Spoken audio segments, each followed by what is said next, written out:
Bien. Bueno, entonces, hoy básicamente dos puntos vamos a tocar.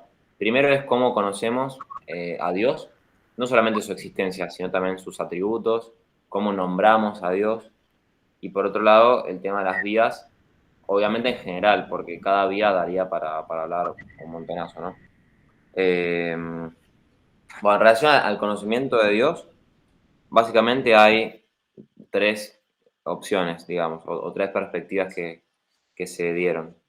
La primera es que el hecho de que Dios existe o la esencia de Dios es evidente. Esta sería la postura que hablamos recién de San Anselmo, por ejemplo, y de todos los autores platónicos o agustinianos en general. San Anselmo, San Buenaventura, sobre todo San Buenaventura tiene expresiones muy fuertes en relación a cómo intuimos directamente a Dios en las cosas, por esto de que era franciscano. Bueno, eh, después Malebranche, Descartes tendría expresiones de este estilo. Esto es lo que se conoce como ontologismo. El ontologismo sostiene que Dios es lo primero conocido y en Dios conocemos a lo demás. Bueno, Santo Tomás no estaría de acuerdo con esto, no porque Dios no sea lo más conocido, porque Dios sí es lo más conocido. Lo que pasa es que es lo más conocido en sí mismo, o sea, en sí mismo es lo que más inteligibilidad tiene. Lo que pasa es que nuestra inteligencia es como los ojos de una lechuza, ¿no? Como diría Aristóteles, y entonces no llega a captar en primera instancia el sol. O sea, el sol es lo más luminoso en sí mismo, pero para nosotros es tan luminoso que nos enceguece. Entonces, lo primero conocido para una lechuza o para un murciélago es lo más oscuro, en realidad. Lo más oscuro en sí mismo es muy oscuro, pero para nosotros es muy luminoso, porque es lo más cercano que tenemos. Entonces, el hombre, la inteligencia humana, entiende muy fácilmente las realidades materiales, pero que son materiales, que de inteligibilidad son muy pobres. Y de a poquito se va remontando a realidades cada vez menos a la mano, digamos, más invisibles, por decirlo de alguna manera, pero que en sí mismas son mucho más ricas a nivel de inteligibilidad. Eh, por eso las ciencias que más nos cuestan son las ciencias humanas o la teología, y las más fáciles y las que más se desarrollaron son las ciencias, la física, la matemática, porque son las más adecuadas a nuestra manera de conocer. Es como que hay un orden inverso entre el orden del ser y el orden del conocer. Lo primero en el orden del ser es lo último en el orden del conocer. Y lo último en el orden del ser es lo primero en el orden del conocer. Esto también se Ese ve en también la... es el primero de los metafísicos. También. Sí, sí, sí, Eh, sí, tal cual. Así que es justo, ¿no? Además, va a decir de que para trabajos fuertes y bárbaros están los hombres de fuerza y lo más intelectual, lo más, más inteligible, lo más sublime están los pensadores. Sí, sí, sí, aparece ahí. Y también aparece en la alegoría de la caverna, ¿no? El, el Ah, mira. hombre, el hombre encadenado piensa que, o sea, lo que más conoce son sombras, que es muy poco real, y lo que más le cuesta conocer es el sol, que es lo más real. Bueno, la otra postura es la contraria, que es decir que Dios es totalmente incognoscible, ¿no? El famoso y tan presente agnosticismo, ¿no? Agnosis, sin conocimiento, no se puede conocer la existencia de Dios ni su esencia. La inteligencia humana es demasiado pobre, tiene una fuerza muy débil, entonces no puede llegar a conocer a Dios. Esto puede tener causas, no sé, empiristas, entonces solamente conocemos el mundo sensible, natural, solo existe el mundo sensible natural, puede tener causas naturalistas. Bueno, pero la cuestión es esa, Dios es incognoscible. Santo Tomás obviamente está en desacuerdo con esto, para él la razón humana por su sola fuerza puede conocer la existencia de Dios, sus atributos, que Dios es creador, que es providente. Todos estos son para Santo Tomás preámbulos de la fe, no artículos de la fe. Nosotros no conocemos que Dios existe por fe sobrenatural, sino que lo conocemos por... eh, eh, en todo caso, hay gente que lo tiene por cierto, porque lo acepta como... porque es parte de lo que cree. Para que se te cortó ahí. Ah, La oración humana puede conocer Cortó justo. puede conocer por sus solas fuerzas, sin ninguna ayuda sobrenatural o externa, la existencia de Dios e incluso atributos de Dios, la creación, que Dios es providente, son verdades naturales. Eh, Dios las revela igual porque la inteligencia humana llegaría, como dice en la Suma contra Gentiles, después de mucho tiempo, con mezcla de errores, solamente algunos, los filósofos nomás, y no. La revelación hace accesible estas verdades a todo el mundo y sin mezcla de errores y de manera rápida, ¿no? Te las dan, una persona se bautiza y ya sabe un montón de verdades que los más grandes filósofos paganos apenas llegaron, ¿no? Me llama la Impresionante, atención ¿no? esto porque yo tenía entonces una mala concepción, en el sentido de que si no estás bautizado es muy difícil que entiendas que Dios es, que Dios existe, y todo ese tipo de Sí. cosas. No, es que es cierto, es difícil, pero se puede. De hecho, San Pablo, y vamos a leer esa cita en Romanos 1:20, de alguna manera dice que los gentiles, y también en Sabiduría 13:5 se dice, los gentiles, los que no tienen fe, no están excusados de no creer que Dios existe, porque tienen evidencia suficiente en la creación. No tienen el libro de la escritura, pero tienen el libro de la naturaleza. Y en el libro de la naturaleza se puede conocer a su autor, ¿no? Hay evidencia suficiente como para que una persona sin fe pueda llegar, si tiene apertura de corazón y de mente, a. Claro, adherirse a eso es el tema, el problema. Después sí está la cuestión más afectiva, ¿no? Pero bueno, por lo menos saber que Dios existe y demás, se puede, ¿no? Bien, Eh, perfecto. Bien, y después estaría la postura intermedia, que es un poco la que estuvimos diciendo al criticar las otras, que nosotros podemos conocer con la luz natural de la razón la existencia de Dios. Esto lo dice también el Concilio Vaticano I, en la Dei Filius. Lo que sí, esto no significa que, como muy bien notado, que sea algo fácil. Eh, y de hecho es algo que nunca podemos terminar de agotar, ¿no? Justamente porque es misterioso, ¿no? Es muy luminoso. Y la manera correcta de conocer a Dios y todo lo que tenga que ver con Dios es desde los efectos hacia la causa. Desde las criaturas que para nosotros son evidentes y están a la mano, a nuestro alcance, hacia Dios que no está a nuestro alcance, ¿no? Que es infinitamente distinto de nosotros. Pero lo que pasa es que, claro, acá hay que tener una buena metafísica, ¿no? Porque la causa, que en este caso es Dios, por más infinita que sea, por más perfecta que sea y por más que desproporcionada que sea a la inteligencia humana, que es limitada, finita y está mezclada con lo sensible y demás, sin embargo, por más distante, está presente en la realidad porque la realidad es efecto. Entonces, como toda causa está presente en su efecto y todo efecto se asemeja a su causa, estos son principios naturales que no valen solo para el caso de Dios, sino para cualquier realidad de causa-efecto. Todo efecto influye en el ser, toda causa influye en el ser de su efecto, toda causa produce un efecto semejante a sí, entonces todo efecto se asemeja a la causa y todo efecto de alguna manera preexiste en la causa al modo como está en la causa, ¿no? Entonces, toda la creación está en Dios según el modo de existir de Dios, ¿no? Identificándose con su ser. Entonces, a partir de los efectos, uno puede empezar a ver la presencia de Dios en cuanto causa y remontarse hacia ella. Esto se puede hacer de una manera prefilosófica, entonces hay gente que espontáneamente, al ver el orden de la creación y al ver la belleza de la naturaleza y al experimentar la propia contingencia y demás, como que intuye que tiene que haber un Dios creador y demás, o se puede hacer como hace Santo Tomás en la primera parte de la Suma, cuestión 2, artículo 3, en las famosas 5 vías, de una manera más demostrativa, racional, lógica, con pasos, que ya los vamos a ver y demás. Bueno, entonces, ahí ya dijimos bastante, ¿no? Pero es importante siempre conservar esta noción de misterio también. De hecho, San Agustín, cuando explicaba distintos temas referidos a Dios, le preguntaba a sus alumnos, bueno, ¿entendieron? Sus alumnos le decían, no, sí, sí, sí. Y él les decía, ¿no? Si entendiste, no es Dios, ¿no? Como diciendo, si vos crees que ya lo entendiste y ya se te cerró y no tenés más dudas y ya sabes cómo es Dios y demás, bueno, eso no es Dios porque Dios, por definición, es inadecuado a todo lo que vos puedas llegar a pensar y decir de él.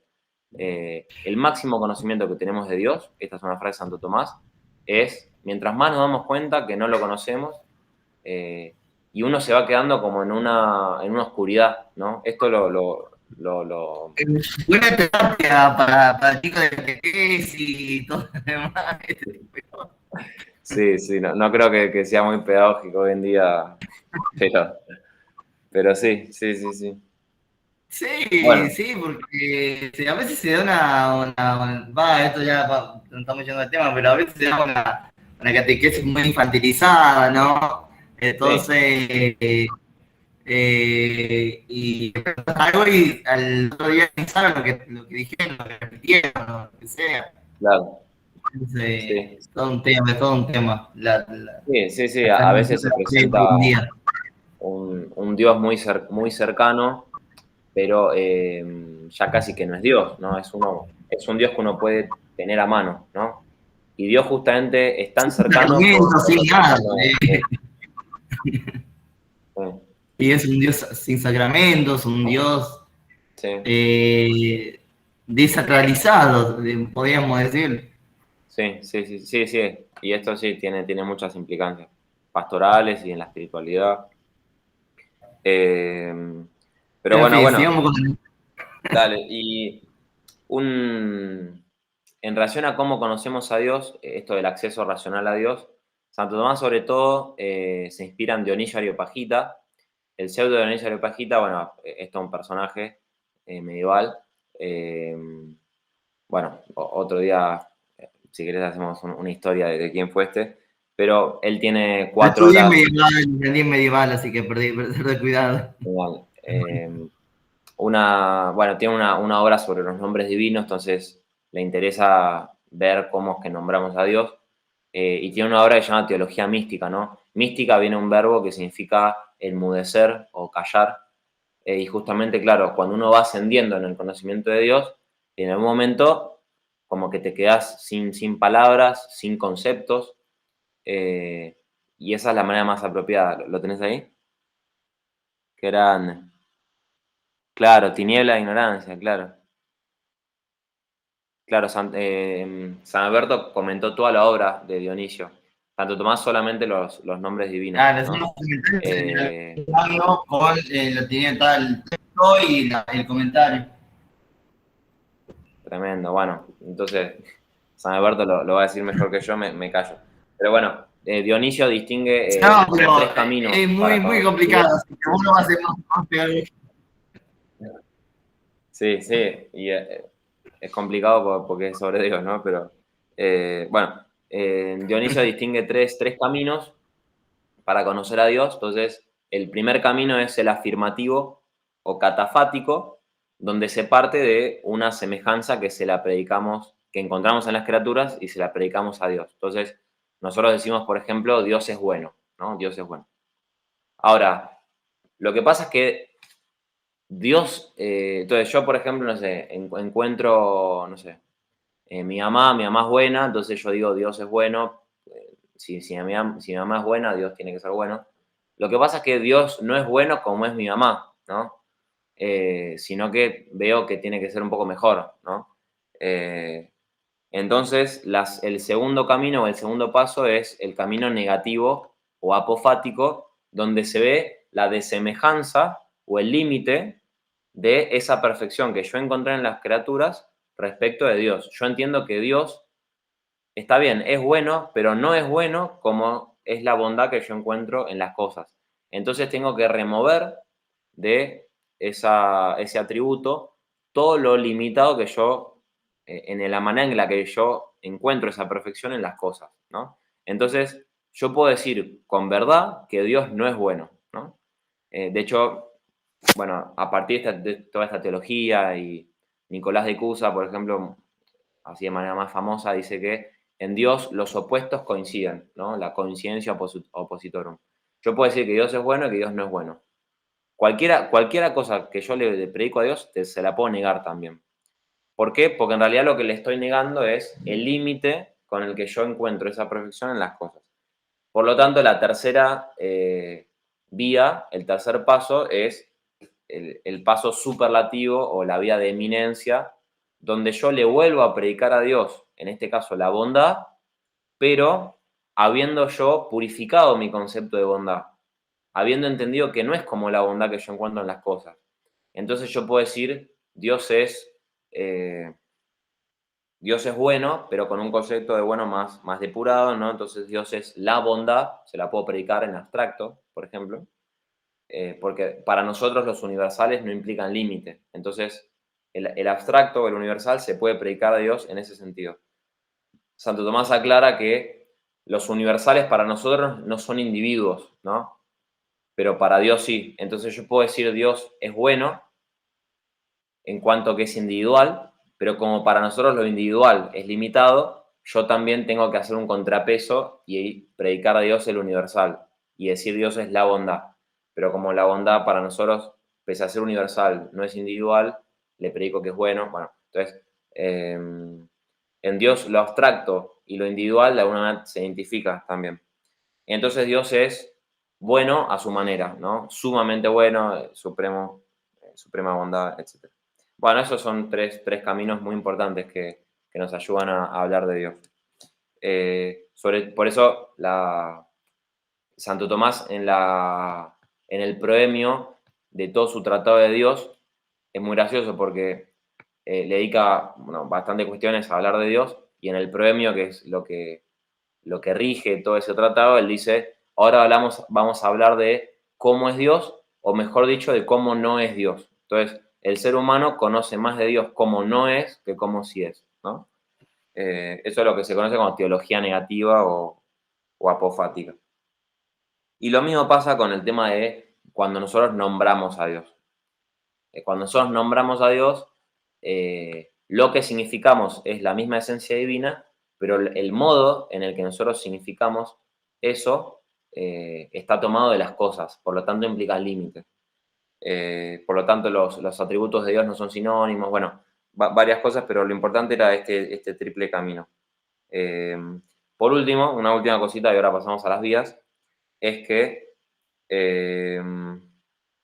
bueno, Dios se nombra a sí mismo en un único nombre, que es el Logos. Esto ya es teología, porque no puede conocerse por la luz natural de la razón, pero el verbo, la segunda persona, agota la esencia divina en una sola palabra, que es el Hijo. Nosotros tenemos que usar muchos nombres y muchos atributos, aunque la realidad divina sea totalmente simple, ¿no? Bien. Y los nombres de Dios, los nombres que se aplican a Dios son análogos, no son ni unívocos ni equívocos. ¿Esto qué quiere decir? Que si nosotros le predicásemos a Dios los nombres de manera unívoca, esto significaría que los decimos de Él y de las criaturas con el mismo sentido. Y acabamos de decir que cuando decimos mi mamá es buena, Dios es bueno, la bondad ahí no es igual en Dios que en mi mamá, ¿no? Entonces, no hay univocidad. Si nosotros hablásemos de Dios unívocamente, seríamos panteístas. ¿Por qué? Porque Dios sería igual a la naturaleza. Lo que se dice de naturaleza se diría igual que se dice de Dios, ¿no? Pero tampoco hay una total de semejanza. Entonces, mi Sí, mamá es bueno, buena todo. y Dios es bueno, pero no Porque tienen nada. Panta es Claro, pan es todo, exactamente. Y tampoco hay una pura equivocidad, o sea que la bondad de mi mamá no tiene nada que ver con la bondad de Dios, porque si no, tendría razón la postura agnóstica, ¿no? O sea, si nosotros predicásemos de Dios los nombres de manera unívoca, entonces estaría bien el ontologismo de San Anselmo, porque conoceríamos una perfección de las criaturas que se aplica idénticamente a Dios, ¿no? Si nosotros predicásemos de Dios sus nombres de manera equívoca, o sea, si las perfecciones de las criaturas no tienen nada que ver con Dios, entonces ahí está bien el agnosticismo, o sea, de Dios no podemos saber nada porque nada es semejante a Dios, ¿no? Bueno, la postura intermedia, que es la que sostiene Santo Tomás, en esta tradición del Dionisio Areopagita, es que de Dios se predican sus atributos de manera análoga, ¿no? En parte hay una semejanza de Dios con la creación y hay una desemejanza de Dios con la creación. Dios está presente y ausente, ¿no? Entonces, la bondad que yo le predico a mi mamá se parece en algo a la bondad de Dios y en otro aspecto no se parece, ¿no? Y ese es el camino de la analogía.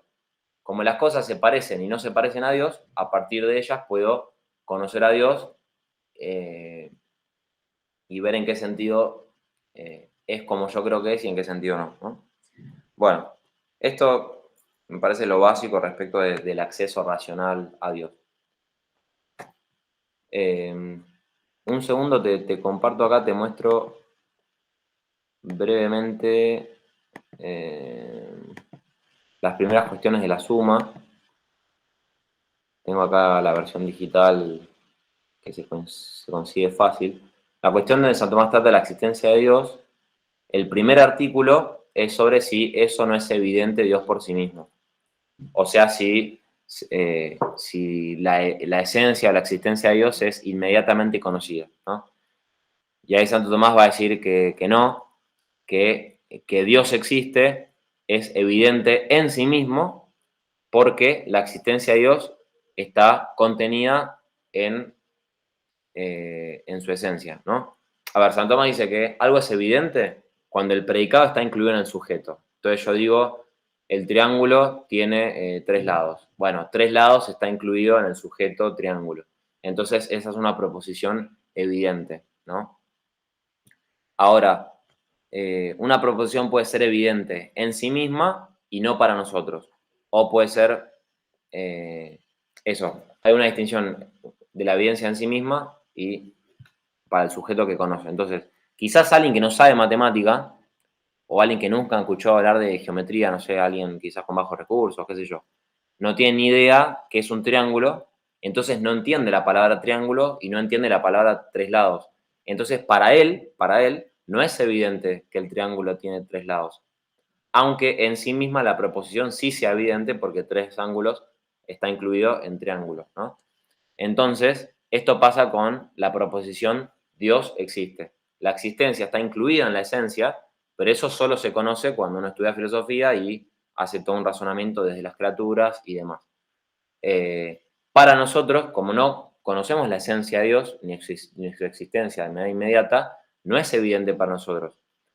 Eso es básicamente la postura de Santo Tomás que desarrolla en este corpus. Y acá, bueno, en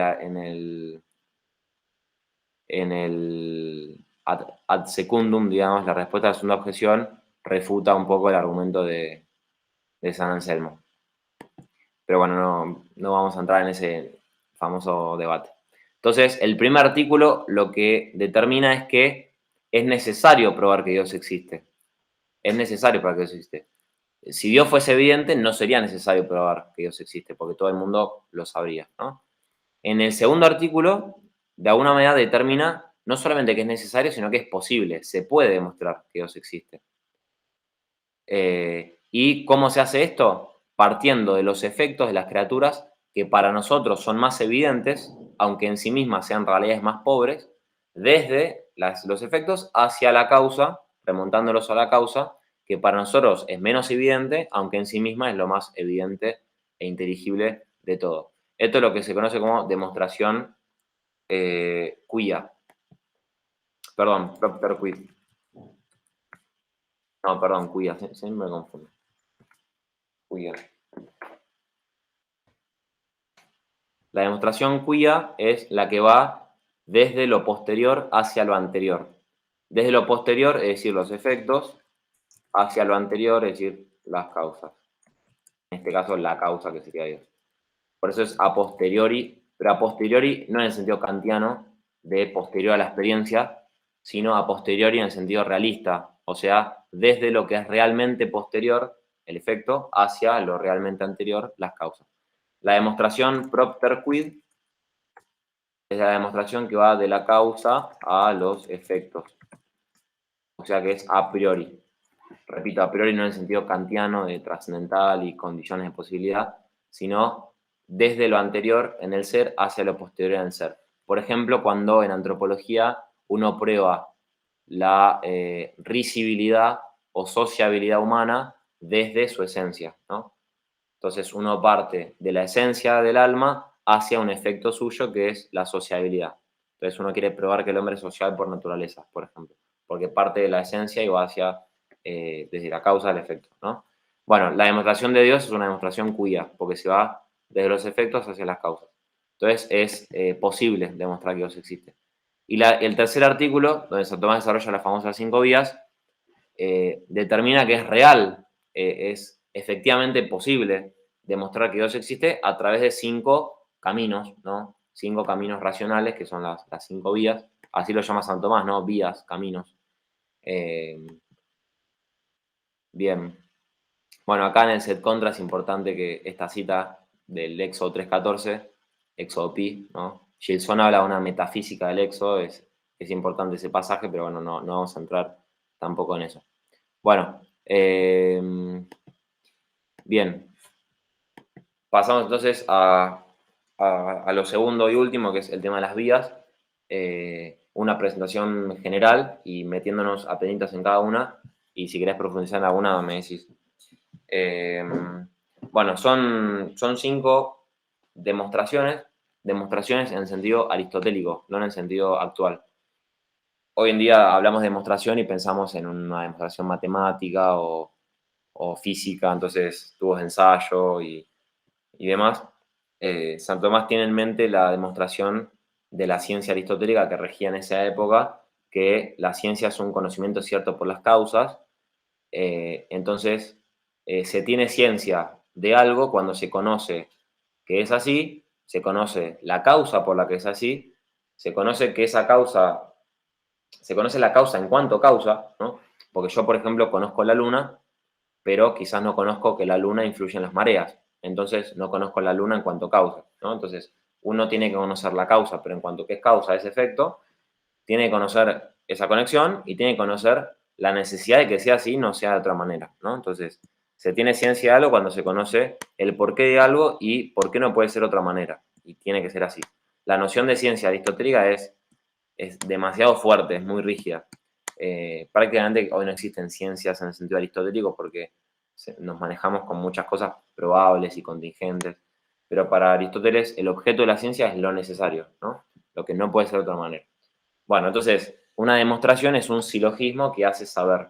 Entonces, es un silogismo que parte de premisas que son evidentes o pueden hacerse evidentes mediante cierta reducción, que son verdaderas, que son anteriores a la conclusión, que son causa lógica de la conclusión, eh, y que son más conocidas para nosotros que la conclusión, ¿no? Entonces, a partir de, eso, de esas premisas, uno concluye lo que concluye de manera científica, ¿no? Si las premisas son así, entonces la conclusión se sigue de esa manera. Y eso son un poco las vías. Las vías son argumentos apodícticos, o sea, son demostrativos. O se sigue la conclusión o caemos en un absurdo. Por ejemplo, o Dios existe o no hay manera racional de explicar por qué las cosas se mueven, por ejemplo, según la primera vía. Hoy en día hay muchos argumentos a favor de Dios probables, ¿no? Entonces, bueno, no son tan fuertes como lo de Santo Tomás. Bien, son a posteriori. Bueno, después suponen obviamente la metafísica que nosotros estudiamos, y entonces para conocer bien las 5 vías habría que estudiar bastante, ¿no? No son una especie de argumento que sirve para la apologética de que vos se te presenta un ateo y en 5 minutos le derribás su postura citándole de memoria las 5 vías porque no se van a entender, porque van a quedar en ridículo y demás, ¿no? Entonces requiere saber un montón de cosas que uno estudia desde la metafísica realista y tomista, como la participación, el acto y la potencia, el cambio, sustancia accidente, la composición y distinción real entre ciencia y ser, la causalidad eficiente, final, un montón de cosas. Bien. Bueno, después, lo más importante, en líneas generales de las 5 vías, es que todas más o menos, esto se matiza muchísimo, pero bueno, en general se presentan las 5 vías con la misma estructura, ¿no? Esto quizás hasta lo debes saber. Todas las vías que empiezan con un punto de partida, y el punto de partida es un hecho de experiencia concreto, particular, evidente, que no es demostrable, sino mostrable, porque a partir de él es donde se muestra todo, ¿no? No es demostrable, sino desde donde se muestra, ¿no? Bien. En concreto, en la primera vía se parte de algunas cosas que se mueven, ¿no? Eso es totalmente evidente, ¿no? En la segunda, de un orden de causas eficientes. ¿Qué sé yo? Yo con una lapicera escribo con tinta en un papel, etcétera, ¿no? Hay un orden de causalidades. Yo estoy causando la lapicera está causando la escritura y demás. La tercera vía parte de cosas que pueden ser por generación y dejar de ser o no ser por corrupción. Entonces, las cosas materiales, corruptibles, esto es una experiencia cotidiana, ¿no? La muerte, las enfermedades, por ejemplo, un animal que se muere, una planta que se deshidrata, ese tipo de cosas. La cuarta parte de las perfecciones participadas, de que hay cosas que tienen el ser y la bondad y la verdad y la nobleza de una manera mayor y menos perfecta y demás.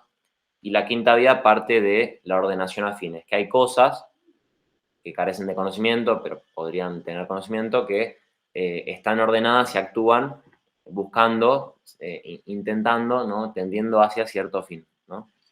Bien, después el padre Ferro, acá en la UNSTA de Buenos Aires, hablaba de la complicación. Es como que cada vía va siendo un poco más profunda metafísicamente. Entonces la segunda agrega algo a la primera, la tercera a la segunda, y el punto de partida se va complejizando también.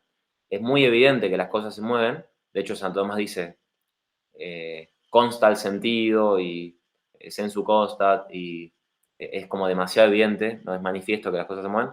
No es tan evidente, de hecho, mucha gente te lo discute, que todas las cosas tienden hacia un fin, ¿no? Hay gente que te dice, no, todo sucede por azar, o todo es fruto de la necesidad del destino, ¿no? Bueno, no es tan evidente, pero bueno. Y por otro lado, los puntos de partida más evidentes, claro, de hecho a la quinta vía se la suele llamar argumento teleológico, ¿no? Muy bien. Lo que sí pasa también es que los puntos de partida más evidentes son los que nos llevan a un aspecto de Dios que no es tan rico, digamos. O sea, el punto de partida del movimiento, que es súper evidente, llega a Dios como primer motor inmóvil, que no nos dice tanto. En cambio, el punto de partida de la teología llega a Dios como una inteligencia que le da, que ordena todas las cosas. Bueno, eso ya nos dice mucho más de Dios. Eso se parece mucho más a Dios que el primer motor inmóvil aristotélico, ¿no? Aunque sean lo mismo, ¿no? Entonces, por eso Santo Tomás, en la cuarta y en la quinta, termina diciendo, y esto es lo que nosotros llamamos por Dios, en cambio en la primera, segunda y tercera, dice lo que todos llaman Dios. Es como que él se apropia mucho más el atributo de Dios al que llega en la cuarta y en la quinta, o sea, la causa, la perfección de todas las cosas y la inteligencia que dirige todas las cosas hacia su fin, que un primer motor inmóvil, que una causa primera encausada, que un ser necesario por sí mismo, ¿no? Bien, pero lo importante es esto, el punto de partida como un hecho experiencia, incluso manifestable a los sentidos, ¿no? Aunque, por ejemplo, la finalidad propiamente se conoce con la inteligencia, pero bueno.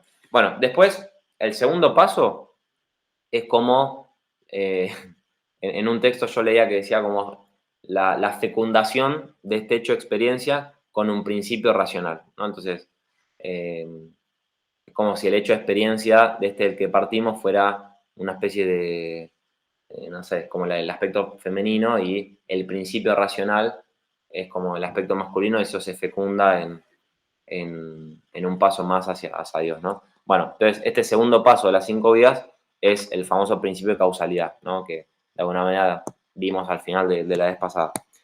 Entonces, al punto de partida se le aplica el principio de causalidad. ¿Qué quiere decir esto? Que ese hecho de experiencia que encontramos en la realidad es dependiente de otro, ¿no? Que es influido en el ser por otra realidad. Que no se autoexplica a sí mismo, sino que reclama una causa necesariamente para poder ser así. Una aclaración antes, en relación al punto de partida. San Tomás parte de cosas concretas. Hoy en día hay muchos argumentos que se llaman cosmológicos y parten de como experiencias universales, ¿no? Parten como de la realidad en su conjunto. Qué sé yo, todo el universo es ordenado, entonces llegamos a un Dios ordenador. Bueno, eso no es la clase de argumentos que son las 5 vías. Eh, bien, por ejemplo, esto del principio de causalidad, en la primera vía, Santo Tomás dice todo lo que es movido por otro, o también lo plantea en términos de actipotencia. En la segunda, él lo dice negativamente, dice nada es causa de sí mismo, pero positivamente podríamos decir toda causa eficiente ordenada es causada por otra. En la tercera, el principio de causalidad viene bastante después, porque hay todo un desarrollo al principio. Es como en la tercera vía hay 2 puntos de partida. Porque el primer punto de partida son los entes corruptibles, contingentes y demás. Pero todo ese proceso lleva a que no pueden solamente existir entes contingentes, sino que es necesario que exista por lo menos un ente necesario. Y ese va a ser el punto de partida, como el segundo punto de partida. Hay cosas que son necesarias, ¿no? Ese es un punto de partida. Y a eso Santo Tomás le aplica el principio de causalidad y dice que lo necesario por otro es causado por aquello que es necesario por sí. Ese sería el principio de causalidad aplicado a la tercera.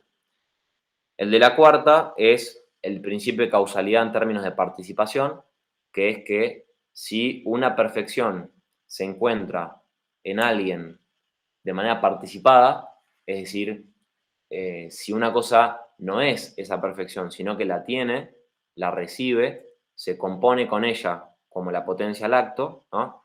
Eso es tener algo por participación, poseer una perfección según una determinada medida, una perfección que por sí misma puede existir ilimitadamente.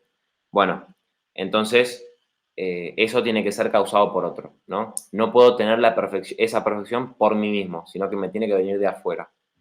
Y la quinta es que todo lo ordenado por naturaleza hacia un fin es causado por alguien inteligente que dirige esa cosa hacia su fin. Bueno, ese es el segundo paso, el principio de causalidad. Es como que nos vamos elevando de la realidad. Las vías son como elevaciones, ¿no? Bien, el tercer paso solo está presente en las primeras 3 vías y es el famoso paso de la imposibilidad de la regresión al infinito en la serie de las causas. De las causas de este hecho de experiencia que encontramos en la realidad.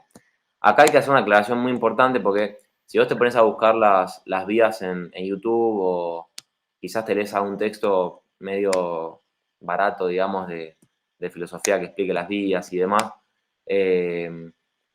yo, de hecho, tuve un profesor, no voy a decir el nombre porque esto está grabando, pero que me explicó mal este paso por el ejemplo que daba.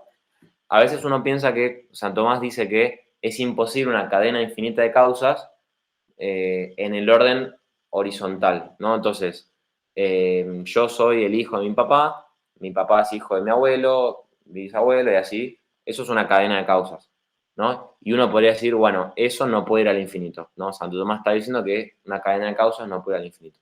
Bueno, Santo Tomás dice, no estaría de acuerdo con eso porque para él ese tipo de cadenas sí puede ir al infinito, ¿no? Entonces, es muy importante hacer la siguiente distinción. Una cosa es una serie de causas esencialmente subordinadas en el presente y otra cosa es una serie de causas accidentalmente ordenadas en el pasado, ¿no? Es como que hay una línea de causas vertical y una línea de causas horizontal. La línea de causas horizontal, o sea, las accidentalmente ordenadas en el pasado, son aquellas causas que fueron necesarias en algún momento para el llegar a ser de un determinado efecto, pero que en el momento presente no son necesarias que existan o que actúen para que el efecto siga existiendo, ¿no? Entonces, el efecto puede existir y actuar y mantenerse en el ser y en el obrar sin necesidad de la presencia actual de esas causas. Por ejemplo, el ejemplo que estamos poniendo de la generación. No es necesario para que yo exista o para que yo sea padre, por ejemplo, que actualmente mi padre o mis padres estén existiendo y me estén educando y demás, ¿no? Entonces, si mi papá fue necesario en el pasado para que yo exista, para que yo llegue a ser, para que yo llegue a ser. Pero quizás yo nací, mis papás se murieron, ¿no? Y sin embargo yo sigo existiendo. Entonces, actualmente no dependo de su influjo para poder existir. Por eso, esa serie de causas puede remontarse al infinito sin necesidad de que haya habido un primer eslabón de la cadena, digamos.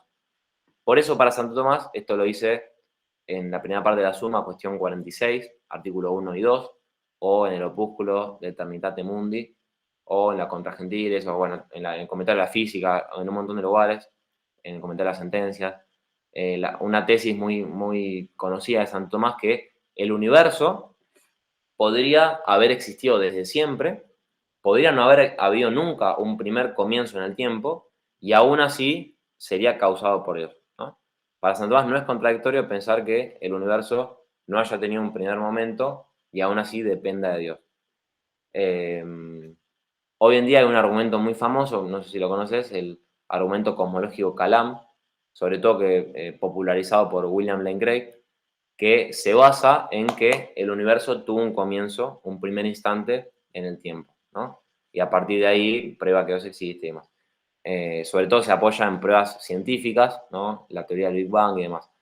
Pero es importante entender eso. Las pruebas de Dios no tienen nada que ver con remontarse hacia un primer instante en el tiempo y el Big Bang y demás, sino que tienen que ver con esa segunda serie que habíamos dicho, que son la serie de causas esencialmente subordinadas en el presente. ¿Qué son esas causas? Son la serie de causas que son necesarias, que son las que influyen actualmente, en el momento presente, para que se dé determinado efecto.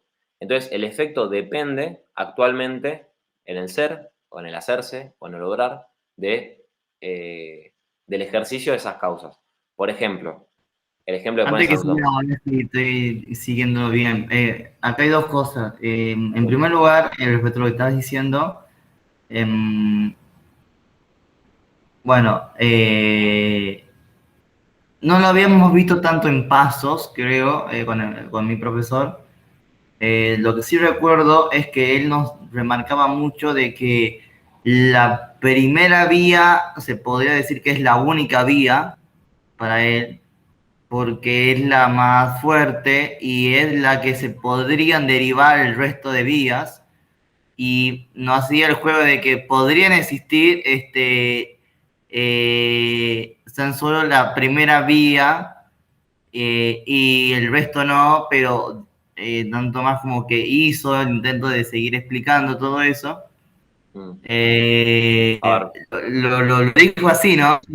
Me acuerdo clarito. Y segundo, respecto a la creación, dijo que Dios era la causa infinita de lo finito. Por lo tanto, bueno, lo entendí así a la creación, ¿no? a ver, varias cosas con eso. Lo primero es que cada vía se diferencia de la otra según el punto de partida. Entonces, si partís de un determinado efecto, te remontás a Dios como cosa, llegás a lo mismo, pero como el punto de partida es distinto, la argumentación es distinta. Entonces, en algún sentido, ninguna vía es reductible a la otra.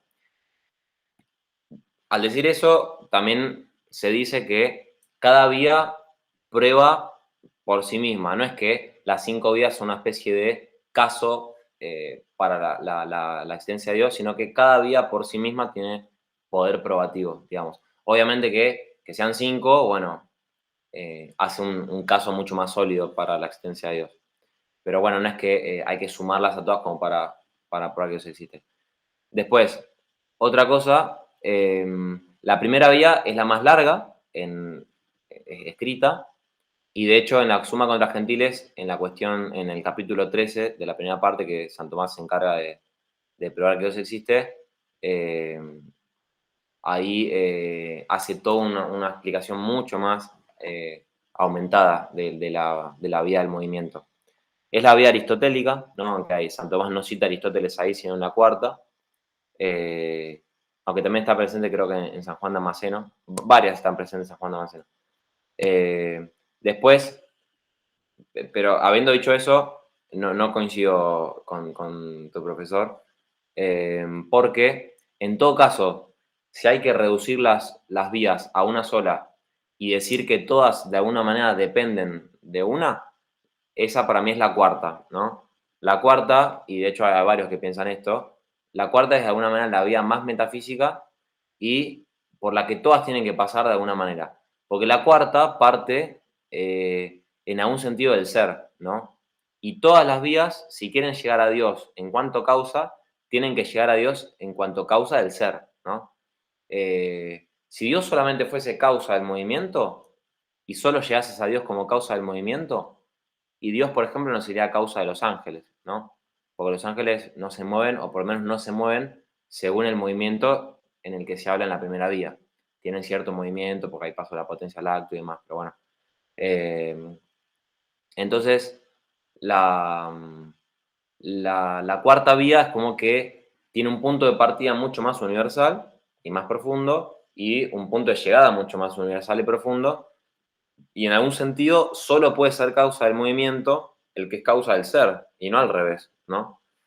Entonces, como el movimiento es un caso particular del ser y no al revés, más que más que la cuarta o las demás, reducirse a la primera, yo diría que es al revés. Sí es la primera que se presenta porque es la que tiene el punto de partida más manifiesto, y esto sí lo concede Santo Tomás. Lo que pasa es que el punto de partida más fácil no necesariamente implica el punto de llegada más, el mejor punto de llegada, ¿no?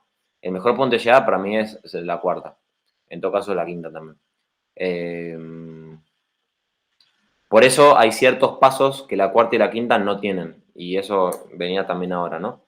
Pero lo importante de esta distinción que acabo de hacer es entender que la existencia de Dios que se está probando tiene que ver con una causalidad real, actual, y que está pasando ahora o no se puede probar, ¿no? Dios no es una explicación del pasado, sino que es una causa que tiene un influjo real actual en cierto orden de efectos que si Dios no existiese ahora y no influyese ahora, ese orden de efectos no tendría sentido, ¿no? Bien, y el ejemplo que ponía San Tomás es el de una persona que con un bastón golpea una piedra, ¿no? Entonces, eh, la persona es causa del movimiento del bastón, y el bastón es causa del movimiento de la piedra y demás. Entonces, esa es una serie subordinada, esencialmente subordinada en el presente, porque para que se mueva la piedra es necesario que actualmente se mueva el bastón, y el movimiento actual del bastón depende actualmente del movimiento del brazo, y el movimiento del brazo, el de la mano del brazo, el del brazo de los nervios, los músculos, del alma, y en definitiva, en última instancia, de Dios, ¿no? Bien, esa cadena es la que no puede ser infinita, porque si no hubiera habido, si no habría ahora un primero en esa cadena, nada se movería, y la piedra nunca llegaría a moverse, ¿no? Bien, ese es el tercer paso, por lo menos de las primeras tres vías. En la primera, entonces, es imposible que haya una cadena infinita de motores movidos. En la segunda, es imposible que haya una cadena infinita de causas eficientes, intermedias o ordenadas. Y en la tercera, es imposible que haya una serie infinita de seres o entes, mejor dicho, entes necesarios por otro, ¿no? En la cuarta y en la quinta no aparece este paso. ¿Por qué? Tiene una razón. La razón es que la cuarta vía y la quinta vía parten de efectos que solamente Dios puede causar. Entonces es imposible, no que haya una infinita cadena, es imposible que haya cadena, ¿no? Porque solo Dios puede ser el primero en dar el ser, y solo Dios puede ser el creador de una naturaleza y de el orden a el fin que tenga esa naturaleza, ¿no? Entonces, como el punto de partida de la cuarta y de la quinta es más universal, bueno, solamente puede ser causado por una causa absoluta y universal del ser y de la naturaleza de una realidad, ¿no? En cambio, la primera, la segunda y la tercera vía parten de un efecto mucho más particular, como puede ser el movimiento o el cambio o la contingencia, y esos son efectos en los cuales la criatura puede ejercer una causalidad, ¿no? Yo puedo mover algo o incluso moverme a mí mismo, ¿no? En cierto sentido, ¿no? Yo puedo causar algo. O, o el tema de la contingencia no es universal. San Tomás no sostiene un contingentismo universal, ¿no? Hay cosas que son necesarias, aunque no sean Dios, ¿no? Son necesarias por otro. Entonces son puntos de partida mucho más particulares que pueden tener causas intermedias y esas causas intermedias no pueden ser infinitas, ¿no? Bueno, y por último, la conclusión, ¿no? de las 5 vías es que tiene que existir, es necesario, ¿no? Oportet, a veces usa acento más, es necesario, es preciso que necesariamente exista una, bueno, y ahí el término atributivo de cada vía, por ejemplo, un primer motor inmóvil, ¿no? En la primera, una causa eficiente primera incausada en la segunda, un ente necesario por sí mismo que no tiene causa de su necesidad, sino que es la causa de la necesidad de todos los otros, ¿no? En la tercera. La cuarta, un ente máximamente perfecto, máximamente ente, máximamente verdadero, bueno, y que es causa de toda la entidad, de todo el ser, de la perfección, de la bondad, de la verdad que encontramos en las criaturas de manera participada, ¿no? Y la quinta, una causa eficiente, inteligente, que le da la naturaleza a las cosas y con la naturaleza le da entonces la ordenación hacia fines, la teleología que tienen todas las cosas, que resulta que son hacia él, ¿no? Eso, bueno, va a aparecer después. Esa es la conclusión. Y acá viene con un paso importante a aclarar, que es que la existencia de esa realidad a la que se llega, bueno, con eso, con un primer motor inmóvil, con eso es lo que nosotros queremos decir cuando hablamos de Dios. O sea, las 5 vías tienen por término medio de la demostración el significado nominal de la palabra Dios. Lo que nosotros queremos denominar con Dios es un primer motor inmóvil, es una causa primera eficiente incausada, ¿no? Y como eso existe, entonces lo que nosotros llamamos por Dios existe. Entonces Dios existe, ¿no? Es como que al final de cada vía hay una especie de mini silogismo, ¿no? Que sería, como acabo de decir, ¿no? Por ejemplo, existe un ente necesario por sí mismo. Lo que decimos con el nombre de Dios es lo que queremos decir con un ente necesario por sí mismo, por lo tanto existe Dios, ¿no? Porque Dios se identifica con un ente necesario por sí mismo, ¿no? Entonces, el significado del nombre, Dios es el término medio de las 5 vías. Por eso, las 5 vías no es que parten de cero, sino que parten de una cierta preconcepción de lo que nosotros queremos decir cuando hablamos de Dios, ¿no? Lo que pasa es que las 5 vías profundizan y formalizan de una manera mucho más lógica, racional y demostrativa y filosófica y con principios racionales y metafísicos esta preconcepción o esta concepción prefilosófica, prerracional, predemostrativa que cada uno tiene, ¿no? Bien, bueno, eso entonces era una presentación general de las vías. Cada una, bueno, habría que estar bastante más, pero ya casi estamos a 1 hora, así que era eso, el acceso racional a Dios, una presentación general de las vías. Pero hay mucha información como para... Y la vez que viene queda entonces, sí, con eso tenés para rato. Pero bueno, le estamos dando un buen sentido lógico, ¿no? Porque después de la cuestión Claro. de la cuestión 2, donde Santo Tomás prueba la existencia de Dios, de la 3 a la 26, todo el Tratado de Dios 1, Santo Tomás, para mí, no hace otra cosa que desglosar todo lo que está condensado en las 5 vías, ¿no? ¿no? O sea, todo el tratado de los atributos de Dios no son otra cosa que sacar las consecuencias de el hecho de que Dios sea primer motor inmóvil, causa eficiente primera, etcétera, ¿no? Son como Bien, bien. como todos despliegues del hecho de que Dios sea el ipsum esse subsistens, ¿no? Y bueno, un poco el tema de los atributos y el tema de la relación, veríamos la vez que viene, y con eso espero que estés bien preparado, ¿no? Para la semana que viene. Y ahí tendría la simplicidad divina, sería. Y sobre todo la simplicidad, que ese es el atributo más importante, ¿no? Sobre ese atributo se fundamentan todos los demás. Es un atributo sumamente discutido hoy en día, no sé si eso les aclaró al profesor, pero hoy en día existe Sí, no, escribió libros sobre eso.